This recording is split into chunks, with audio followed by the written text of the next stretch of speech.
So chapter 3 is on heredity and environment.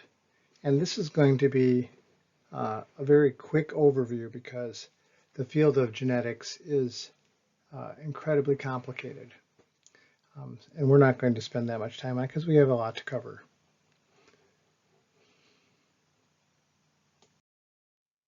So we are made up of living material, and all living things are composed of cells that promote growth and sustain life according to instructions in their molecules of DNA, deoxyribonucleic acid. Each molecule contains the chemical instructions for cells to manufacture various proteins. So in a sense, it's kind of like the software. It promotes growth and sustains life. The DNA is obviously what makes up long strands of molecules called chromosomes. We consist of 46 separate chromosomes in 23 pairs. Of course, the genes are made up of proteins, which are sequences of chemicals consisting of long strings of amino acids, which include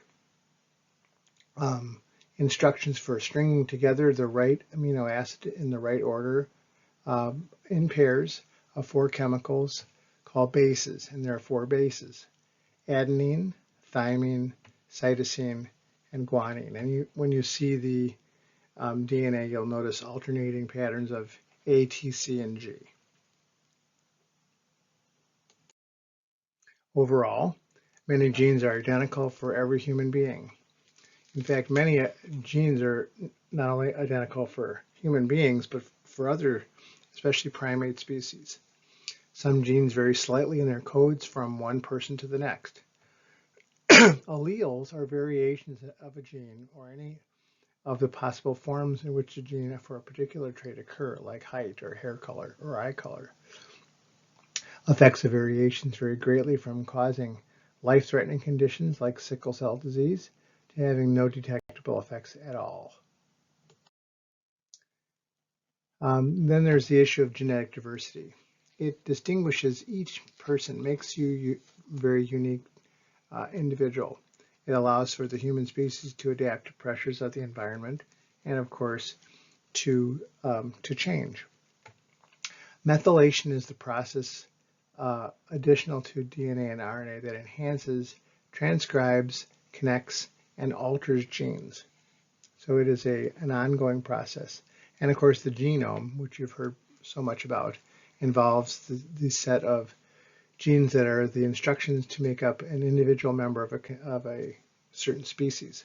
And if you check the learning materials, there's actually a video if you'd like to watch it on the Human Genome Project.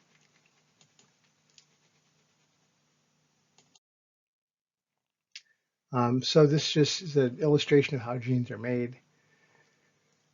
Proteins are made. The gene of the chromosome in the nucleus of each cell instructs the cells to manufacture proteins needed to sustain life and development.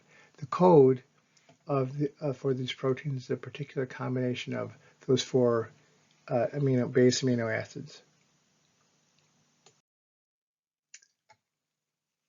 Genes are passed down from one generation to the next. That's why you look like your parents or other relatives. Your genotype is an organism's specific genetic inheritance or genetic potential. It's unique for each organism. No one is quite the same, with the exception of identical twins, which we'll talk about later. In the beginnings of life, the zygote occurs. 2 gametes, sperm and ovum, combine and produce a new individual with 23 chromosomes from each parent and an aggregate of 46 altogether. Gametes are reproductive cells, sperm and ova. Each gamete, once again, consists of 23 chromosomes from each parent. Humans usually possess 46 chromosomes, although that's not always true. 44 autosomes are more for physical characteristics, and 2 sex chromosomes are termed the 23rd pair. And of course, the difference between males and females is females have 2 X's, males have an X and a Y. The sex of the offspring depends on whether the father's sperm, Y sperm or X sperm, fertilizes the ovum. The zygote begins duplication and division, then differentiation and specialization start to occur. Cells change from being stem cells, which you've probably heard a lot about, those from which any other specialized type of cell can form, to being only one kind of cell. So they're pluripotent to start with, and then they become muscle or skin or bone, depending on genetic instructions. At birth, zygotes become 10 trillion cells. Each cell carries a complete copy of genetic instructions. Stem cells are the first cells, and they are able to produce any other cell. That's why they're so important, especially in research on certain like neurological diseases like Parkinson's.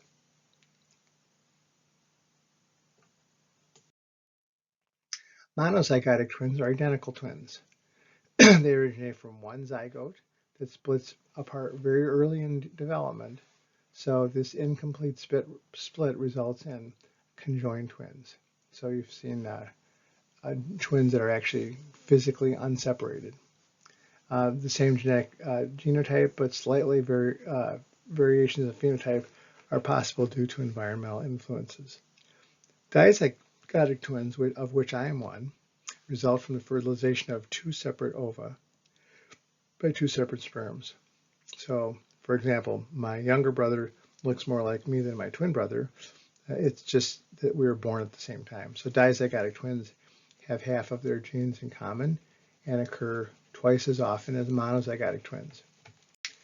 The incidence is genetic and varies by ethnicity and race. Twins who are of different sexes or who have obvious differences in personality are dizygotic, sharing only half the genes. Many same-sex twins with similar looks and temperaments are actually dizygotic as well. You just have a close dizygotic resemblance to your twin. There are some ways to help people who are unable to conceive. It's called assistive reproductive technology, or ART. It's a general term that's used to describe techniques that are designed to help infertile couples conceive and sustain pregnancy. One type is called in vitro fertilization. Involves fertilization that takes place outside of the body, and then, of course, it's replanted in the body. It involves mixing sperm and surgically removed ova from a woman's ovary and implanting the zygote into the woman's uterus. And of course, those techniques, by the way, they're not cheap. They're very expensive. The phenotype, on the other hand, is the observed characteristics of an organism. So it's not the genetic code as much as it is how you look, for example, including appearance, personality, intelligence, and many, many other traits. Some traits are determined by many genes, like height, for example. Some traits are multifactorial, that is, they're influenced by many factors, including genes, the environment, and that enhances, halts, shapes, or alters the expression of the gene, resulting in a phenotype that may differ markedly from the genotype. So just think, for example, of feeding, how much food a child eats. That environmental influence can have a direct bearing on the phenotype, not the genotype. Epigenetics, of course, refers to the environmental factors that affect genes and genetic expression. So it's the confluence of genes and environment. Back in the 1980s, a project called the Human Genome Project was an international effort to map the complete genetic code. It was essentially completed in 2001.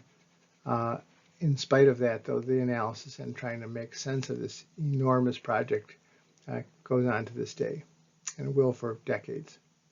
Some interesting findings include the fact that humans have far fewer genes than previously believed to have, and that all living creatures share many of the same genes. So some inheritance is through what are called additive genes. So genes that add something to some aspect of the phenotype. In other words, the effects of the additive gene adds up, that's why it's called that, to make the phenotype. For example, height. It's the contribution of about 100 different genes.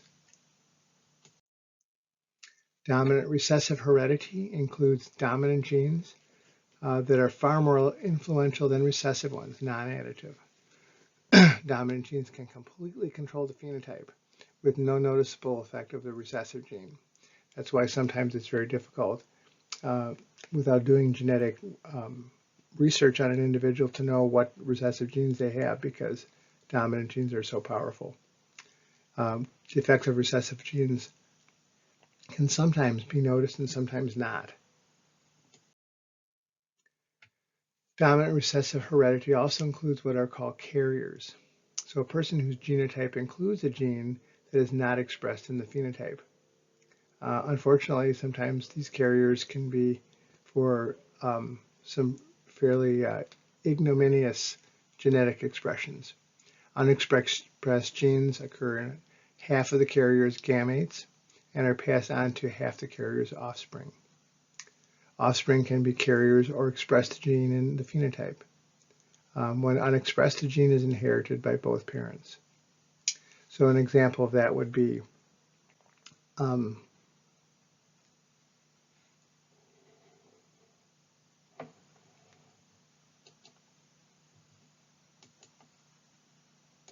Williams disorder.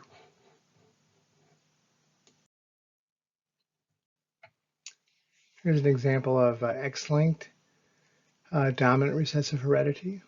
What happens when a person has color blindness? It's an interesting example. So a normal woman, for example, since it's carried on the X chromosome, you would notice that this happens primarily in men, because if it's a recessive gene, then you have to have both carriers, both mother and father, to get two X's. It's not impossible, however, for women to actually have this recessive disorder, but it's fairly rare. And you can see how this gets passed along. So a woman may not be colorblind, but she might be a carrier.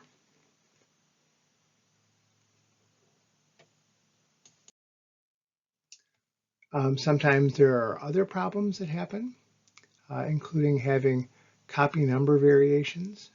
So instead of having two of a gene, you might have three. And so this occurs because of abundance, not a deficit, like, for example, trisomy 21, which is also known as Down syndrome. Involve genes with various repeats or defects or detections of base pairs. Many can be inconsequential, some can be lethal, and some most are somewhere in between. Sometimes parental imprinting occurs when genes from either mother or father are affected. It may differ from XX to XY embryos. Some examples include Angelman syndrome, which I'm not really familiar with, and one that I am is called Prader-Willis, where a child has a highly intensive eating disorder. It's not necessarily, it's more like pica than it is like bulimia, although they do eat food as well. They'll eat anything, toothpaste, baking soda, whatever. So the genotype and phenotype are two important concepts. The current consensus is that genes affect every aspect of behavior. Most environmental influences on children raised in the home are not shared. If you take personality psychology, we talk a lot about shared and non-shared environments. Genes elicit responses that shape the environment. And lifelong, people choose their friends and environments that encourage their genetic predisposition. So an example is, as you notice in the diagram, is shyness. It's inherited, but it also is influenced dramatically by environment as well. Other genetically related disorders include alcoholism. If you know anyone who's an alcoholic, you realize that that's a painting with a very broad brush because not every alcoholic is the same. These tend to be additive genes. So it's not just one factor, it's many factors. So it's polygenic. And of course, here's an example of how it's affected by the environment too. Some of the risk factors include the biological sex of the person, male versus female, gender issues, the context, and of course, the ethnic group that you grew up in. Alcoholism probably has a genetic basis, it tends to run in families. Genes can cause an overpowering additive pull on some people. Environmental conditions can modify the genetic effects as well. And of course, nature and nurture combine to make a very complex picture of who becomes an alcoholic and who doesn't. You probably all know of a family where there may be 4 or 5 people in the family that are alcoholics and maybe one person who doesn't drink at all. Of course, that is the difference between genes and environment.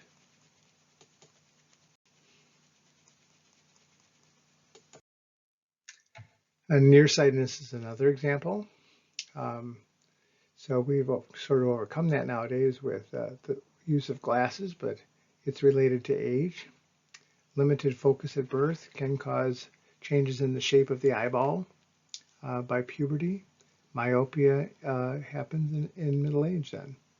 So genes, the allele of PAX6 contributes to nearsightedness, and they've demonstrated that this is about 90% heritable. Of course, other causes include environment, homework, and lack of play. Think of the accountant or a person studying at a table with papers.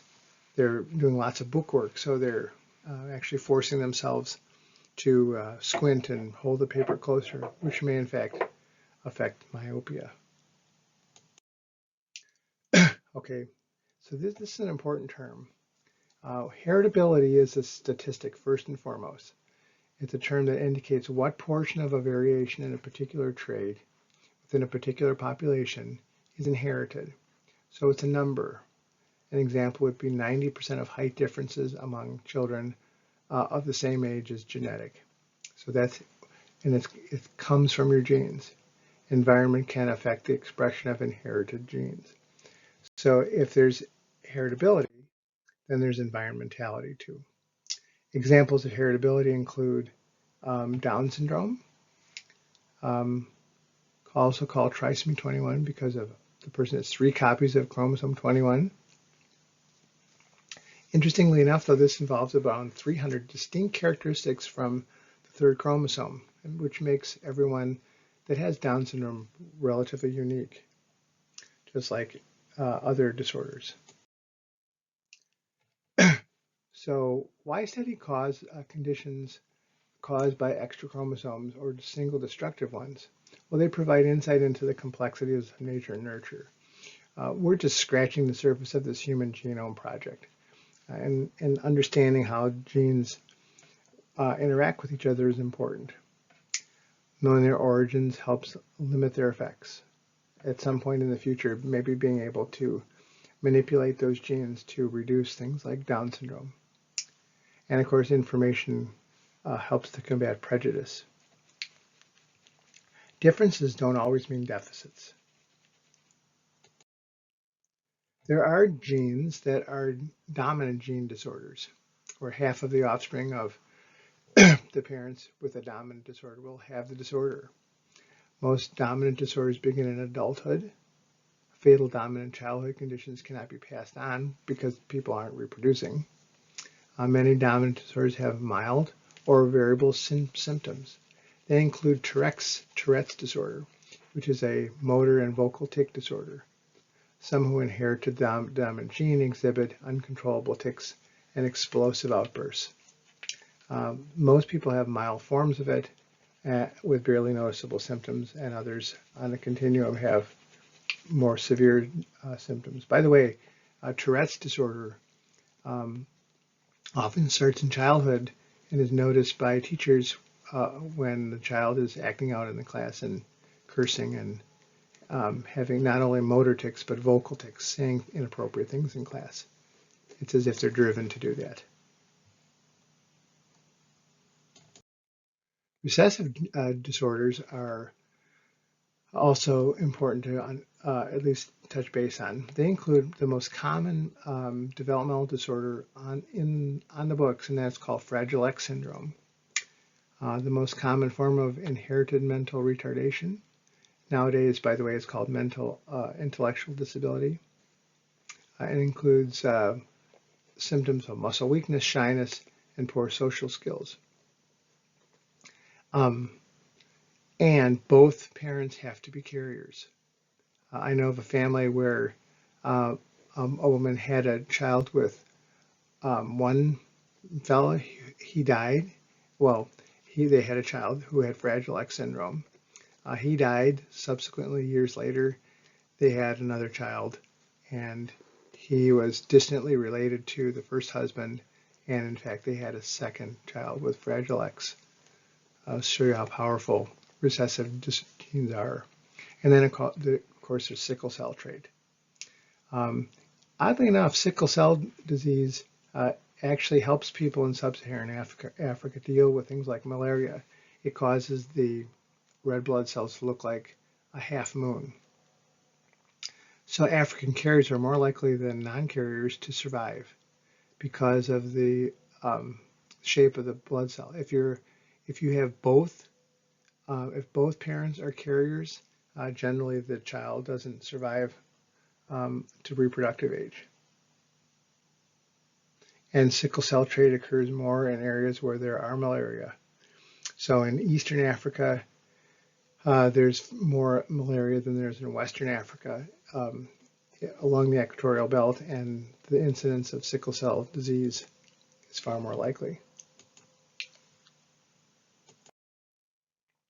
These are just some other things you might look over. Klinefelter syndrome with two X's and a Y happens more often in men than women. Jacob syndrome, one X and two Ys. I'm not familiar with that one. Triple X syndrome. Turner syndrome happens in women where they're short and they're extremely short. Sometimes they have webbing in their fingers. That's caused by only one sex chromosome. Any of these, by the way, are fair game for papers for class, since we won't really have much time to talk about them. One interesting one worth mentioning is called PKU, or phenylketonuria. It's a recessive condition that results in the inability to metabolize phenylalanine, which is an amino acid found in tons of food. Buildups of phenylalanine cause brain damage, which leads to progressive intellectual disability and other symptoms. So when you have a baby nowadays, for decades now, the child is tested immediately for PKU. And this is one of those disorders that can be completely eliminated by early testing and maintaining a diet free of PKU. What's available to parents? Well, genetic counseling, of course, to consult, and especially if you have a family history of a disorder. These people are trained to do genetic counseling. It enables parents at minimum to learn about their genetic heritage, including harmful conditions that may be passed along from parents to child. And then, of course, like with most things, there are ethical concerns about the results being kept confidential, but at least gives parents the ability to make decisions about sterilization, adoption, abortion, if that's what they choose to do, or carrying the pregnancy to term. And it's a quick overview of genetic genes and inheritance and environment.